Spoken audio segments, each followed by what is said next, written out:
Iran నిన్న రాత్రి అధికారికంగా ప్రకటించింది, ఒక కమ్యూనికే రిలీజ్ చేసింది, ప్రెస్ రిలీజ్ ఇచ్చింది. ఏమని? హార్మూజ్ జలసంధిని మేము పర్మనెంట్గా క్లోజ్ చేస్తున్నాం. మొన్నటి వరకు తాత్కాలికంగా ఆపరేషన్స్, ఇన్ఫ్యాక్ట్ అది మెయింటెనెన్స్ పర్పస్ అని చెప్పేసి తాత్కాలికంగా ఆపరేషన్స్ క్లోజ్ చేయడం అనేది ఇరాన్ ఎప్పుడూ చేస్తున్నది. ప్రపంచంలో చమురు సరఫరాకి ఉన్న ఏకైక మార్గం మొత్తం గల్ఫ్ నుంచి చూస్తే కనుక హర్మూజ్, స్ట్రైట్ ఆఫ్ హర్మూజ్ అంటాం, హర్మూజ్ జలసంధి. అదొక బాటిల్ నెక్. ఆ బాటిల్ నెక్ కంప్లీట్గా ఇరాన్ కంట్రోల్లో ఉంది. సో ఆ జలసంధిని కనుక మూసేస్తే ఏంటి అంటే ప్రపంచంలో మిగిలిన దేశాలకి జరిగే చమురు రవాణా ఒక 20 నుంచి 30% దెబ్బతింటుంది. క్యాస్కేడింగ్ ఎఫెక్ట్ ఎలా ఉంటుంది అంటే చమురు ధరలు ఇప్పుడు బ్యారెల్ $68 ఉంది, అది $140 నుంచి $150 దాకా వెళ్ళొచ్చని అల్ జజీరా మీడియా సంస్థ చెప్తోంది, రాయిటర్స్ చెప్తోంది, and New York Times, Washington Post కూడా అదే మాట చెప్తున్నాయి. And China is more worried about that. రష్యాకి పెద్ద వరీ లేదు. వరీ అవ్వాల్సిన రెండు ప్రధానమైన దేశాలు, ఆయిల్ డిపెండెన్సీ ఉన్న దేశాలు ఏంటంటే చైనా అండ్ భారత్. సో మన రెండు దేశాలు వరీ అవుతున్నాయి. బట్ మనం ఆల్రెడీ ఏంటంటే $110, $120కి ఎగబాకినప్పుడున్న ప్రైసెస్కి అనుగుణంగా చేసిన రిటైల్ ధరలనే ఈరోజు మనం చెల్లిస్తున్నాం. వినియోగదారుడు, ఎండ్ కన్జ్యూమర్ చెల్లిస్తున్నాడు. బట్ ఇది $140కి పెరిగితే ప్రపంచవ్యాప్తంగా చమురు ధరలు ఎలాగూ పెరుగుతాయి.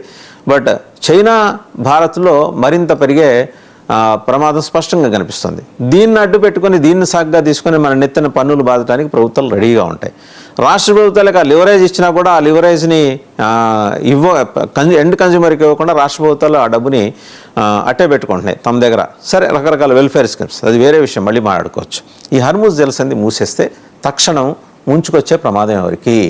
90 రోజుల నిల్వలు అటు చైనాకు ఉన్నాయి, భారత్కు ఉన్నాయి చమురు నిల్వలు 3 నెలలు. ఇలాంటివన్నీ ముందరే ఊహిస్తారు కాబట్టి ప్రపంచంలో ఏ రోజు ఏ రకమైన పరిణామాలు చోటు చేసుకుంటాయనే దానికి సంబంధించి so lot many doubts are there. So 3 నెలలకు ఉన్నాయి. బట్ ఇవాళ రేపు హఠాత్తుగా పెట్రోల్ బంకుల మీద ఎండ్ కన్జ్యూమర్స్ ఒకసారి దాడి చేసి ట్యాంకులు నింపేసుకుని వెళ్తారు. ఎన్ని రోజులు వస్తాయి? వారం రోజులు, 10 రోజులు మ్యాక్సిమం వెహికల్ నింపుకుంటే వాళ్ళు తిరిగే ఈ ట్రాన్స్పోర్టేషన్కి సంబంధించింది. బట్ జలసంధిని మూసేస్తే వచ్చే ఇంపాక్ట్ ఏంటంటే ఒక్క ఇరాన్ చుట్టుముట్టి ఉన్న గల్ఫ్ కంట్రీస్ 8 నుంచి 9 కంట్రీస్ ఉన్నాయి. అవే కాకుండా ఇరాన్ కూడా చమురును ఎగుమతి చేయలేదు. ఆ విషయం ఇరాన్కి బాగా స్పష్టంగా తెలుసు. సో అలాంటప్పుడు ఎన్ని రోజులు మడి కట్టుకుని కూర్చుంటుంది ఇరాన్? ఒకటి. రెండోది, ఈ నిర్ణయం ఎప్పుడు ప్రకటించారు? ఖమేనీ మృతి చెందక ముందు, లేదా మృతి చెందినట్టు ప్రకటన రాకముందు రాత్రి 10:30కి 11కి ఈ ప్రకటన వచ్చింది. ఎందుకు ప్రకటన చేశారు? To give an impression that Khamenei is alive. Khamenei బతికే ఉన్నాడు, ఖమేనీ పరిపాలన ఇరాన్లో నడుస్తోంది.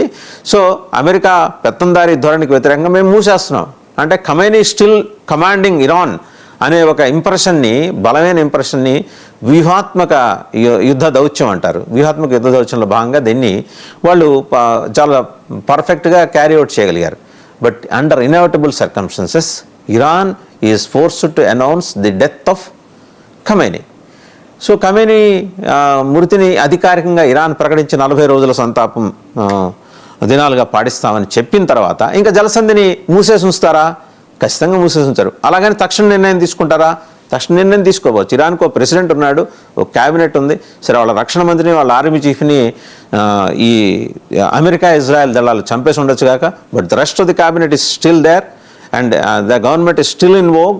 ఇంకా ప్రజలు నిర్ణయించుకోవాలి. ట్రంప్ కూడా ఏమంటున్నాడు?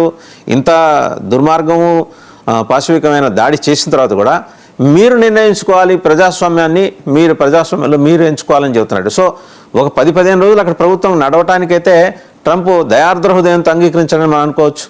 సో ఈ 10-15 రోజుల లోపల ఈ హార్మూజ్ జలసంధిని తిరిగి తెరిచే అవకాశాలు ఉన్నాయి. అండ్ 10-15 రోజులు క్లోజ్ చేస్తే వచ్చే అడ్వర్స్ ఇంపాక్ట్, చాలా బలమైన ఇంపాక్ట్ ఎవరి మీద ఉంటుంది? చైనా మీద ఉంటుంది ఫస్ట్. తర్వాత ఎవరి మీద ఉంటుంది? మన మీద ఉంటుంది. ఆ తర్వాత ఎవరి మీద ఉంటుంది? ఇరాన్ మీద కూడా ఉంటుంది. ఎందుకంటే వాళ్ళు ఎన్నాళ్ళు దాచుకుని ఉంచుకుంటారు వాళ్ళ చమురు సంపదని, బయటికి పంపించాలి. సరే, ఇంకా దీంతో పాటు జలసంధిని మూసివేసిన తర్వాత హఠాత్తుగా అక్కడికి ఏంటంటే ఈ ఇనాపరేటివ్ ఏరియాస్లోకి ఉగ్రవాదులు ఎలా చొరబడతారనేది మనకి చరిత్రలో చాలా దృష్టాంతాలు ఉన్నాయి. ఇప్పటికే జలసంధిని చుట్టుముట్టి హౌతీస్ వచ్చేస్తున్నారు. హౌతీస్ యమన్ సెంట్రిక్గా పనిచేసే సముద్రపు దొంగలు. బేసిక్గా ఆ సముద్రపు దొంగలకి తర్ఫీదు ఇచ్చి, ఉగ్రవాదం పాఠాలు నేర్పించి, వాళ్ళకి డాక్టరేట్లు ఇచ్చి ప్రపంచం మీదకి వదిలింది ఇరాన్. వీళ్ళు అటు యమన్లో ప్రధానంగా ఆపరేట్ చేస్తుంటారు. వీళ్ళ తమ్ముళ్ళు ఇంకొండ ఉన్నారు, హెజ్బుల్లాస్. వాళ్ళు లెబనాన్ బేస్గాను ఇంకా మిగిలిన చిల్లర మర్ర దేశాల్లోనూ కూడా వాళ్ళు ఆపరేట్ చేస్తుంటారు. వీళ్ళ పెద్దన్న హమాస్ మొన్నటిదాకా ఇజ్రాయెల్లో ఆపరేట్ చేసి పసిపిల్లలు వృద్ధుల వెనకాల నుంచి తుపాకులు ఎక్కుపెట్టి ఇజ్రాయెల్ని కంటైన్ చేయడానికి చూసింది. బయట ప్రపంచానికి ఎలాంటి మెసేజ్ పంపించింది? సాధారణ ప్రజానీకాన్ని పిల్లల్ని ఇజ్రాయెల్ చంపేస్తోంది, చూసారా, వాళ్ళని కాపాడటం కోసం మేము ఇక్కడ ఉంటే మమ్మల్ని ఉగ్రవాదులు అంటున్నారని చెప్పేసి కొత్త నెరేటివ్ బిల్డ్ చేసింది. ఈ 3 సంస్థలకి రోజు ఆక్సిజన్ సిలిండర్లు ఇచ్చి 2 పూట్ల భోజనం పెట్టి నెలకింతని సొమ్ములు ఇచ్చింది ఇరాన్, వాళ్ళని పెంచి పోషించింది. ఇవాళ అలాంటి ఇరానే దిక్కుతోచని స్థితికి వెళ్ళిన తర్వాత హౌతీస్ మరి వాళ్ళ మార్గం వాళ్ళు చూసుకుంటారు. ఈ 3 ఉగ్రవాద సంస్థల్లో మోస్ట్ అన్ఆర్గనైజ్డ్ ఆర్గనైజేషన్ ఏంటంటే, అసలు అవ్యవస్థ ఉన్న ఆర్గనైజేషన్ ఏంటంటే హౌతీస్. వాళ్ళు బేసిక్గా ఏంటంటే వాళ్ళ ప్రాథమికంగా వాళ్ళకి తెలిసిన విద్య ఏంటంటే సముద్రంలో ఓడల్ని దోచుకోవటం, నౌకల్ని దోచుకోవటం. మళ్ళీ దాంట్లోకి వచ్చేసారు. ఈ జలసంధిని ఓపెన్ చేయంగానే తిరిగి హౌతీస్ నుంచి దాడులు మొదలయ్యే ప్రమాదం ఉంది. ఇదొకటి. ఇప్పుడు కాయిన్కి ఒక బొమ్మ మాట్లాడుకున్నాం. బొమ్మ ఏంటి? దాంట్లో ఈ ఆయిల్ సంక్షోభం, దాన్ని ఎదుర్కోవడానికి ఎలాగనేది ఓపెన్ చేస్తే ఇమీడియట్గా పెద్ద కష్టం ఉండదు, చమురు ధరల్లో పెద్ద పెరుగుదల ఉండకపోవచ్చు. బట్ కంటిన్యూస్గా ఒక కపుల్ ఆఫ్ వీక్స్ కనుక దాన్ని మూసేస్తే చమురు ధరలు అమాంతంగా పెరిగి $68 బ్యారెల్ ఉన్నది $140 దాకా చేరచ్చు. క్యాస్కేడింగ్ ఎఫెక్ట్ రిటైల్ అవుట్లెట్స్లో ఎండ్ కన్స్యూమర్ అనుభవిస్తాడు. రెండోది ఏంటి? బొరుసు వైపు చూస్తే హౌతీస్ చెల్లేగిపోయి అక్కడ ఓడల మీద దాడులు చేస్తారు. సరే, ఆ బాధ్యత ఈరోజు ఇజ్రాయెల్ తీసుకుంటుంది. అంటే change of guard and change of regime.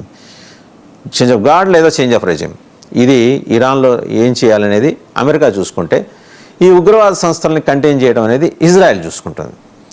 ఇప్పుడు ఏదో వీళ్ళు అలాగని వీళ్ళిద్దరు విశుద్ధవర్తనలని వీళ్ళిద్దరికి ఏమన్నా సర్టిఫికెట్, ఈ 2 దేశాలకు సర్టిఫికెట్లు ఇవ్వాల్సిన అవసరం లేదు. ఇజ్రాయెల్ వరకు కొంత జస్టిఫికేషన్ ఉంది. ఎందుకంటే ఈరోజు యుద్ధం చేయకపోతే రేపు ఇజ్రాయెల్ ఉండదు. ఆ 57 ఇస్లామిక్ నేషన్స్ కత్తిగట్టి వాళ్ళ నెత్తినెక్కి డ్యాన్స్ కడుతున్న క్రమంలో వాళ్ళ దేశాన్ని, వాళ్ళ యూదు జాతిని కాపాడుకోవాలంటే ఇజ్రాయెల్ అనివార్యంగా యుద్ధం చేయాల్సిన పరిస్థితి. సో అనివార్యంగా ఉగ్రవాద మూకల్ని కంటైన్ చేయాల్సిన పరిస్థితి.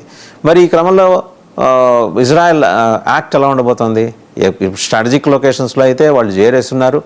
అండ్ యెమెన్కి దగ్గరగా ఉన్న ఒక దీవికి ఇజ్రాయెల్ సైన్యం ఆల్రెడీ చేరుకునుంది. Mossad operations బిగించేసింది.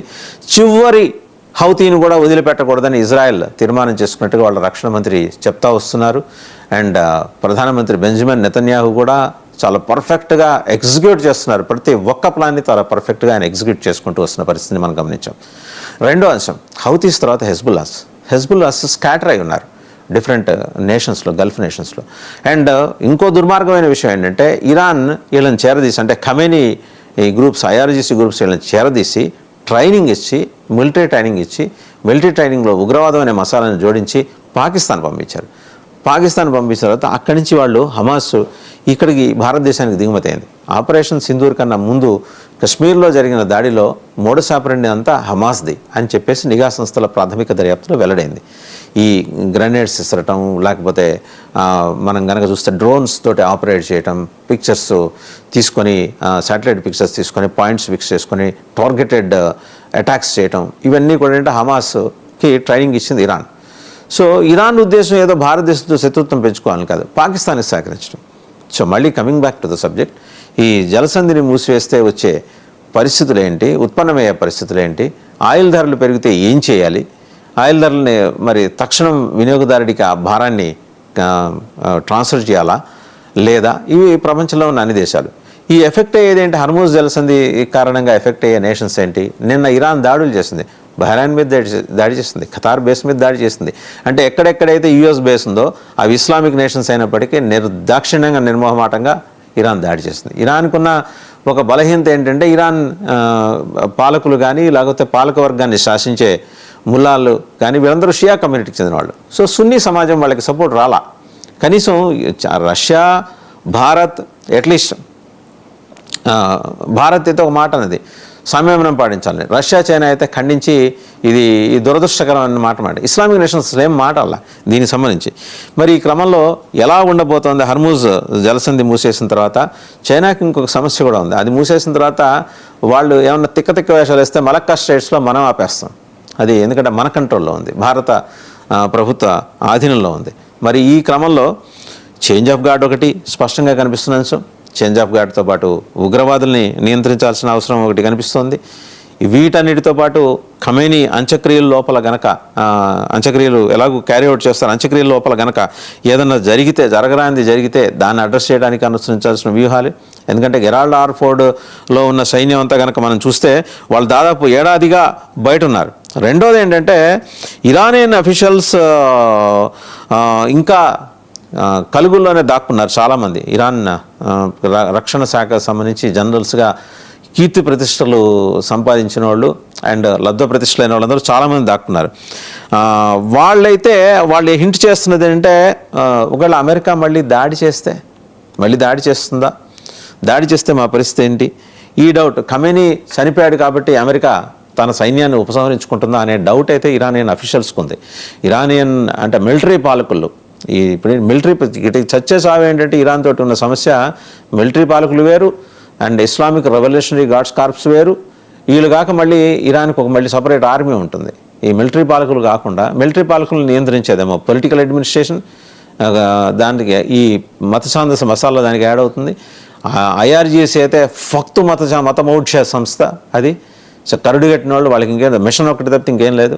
మూడోది ఇప్పుడు ఈ ఖమేనీ ఎంబడి ఉండి ఇన్నాళ్ళు నడిపించిన కొంత ఉదారవాద ఉగ్రవాదుల్లో కూడా కొంత ఉదారవాద వాళ్ళు దాన్ని అవలంబించే యూనిఫార్మ్డ్ ఆఫీసర్స్ రైస్ చేస్తున్న డౌట్ ఏంటంటే అమెరికా ఇప్పటికైనా దాడులు ఆపిస్తే లొంగిపోతాం అనే ఒక ఇండికేషన్ ఇద్దామా, వాళ్ళు చర్చించుకుంటున్నారు. ఆల్రెడీ నిన్న ఇరాన్ ఆర్థిక మంత్రి ఈ ప్రకటన చేశారు, మేము సిద్ధంగా ఉన్నాం చర్చలకని.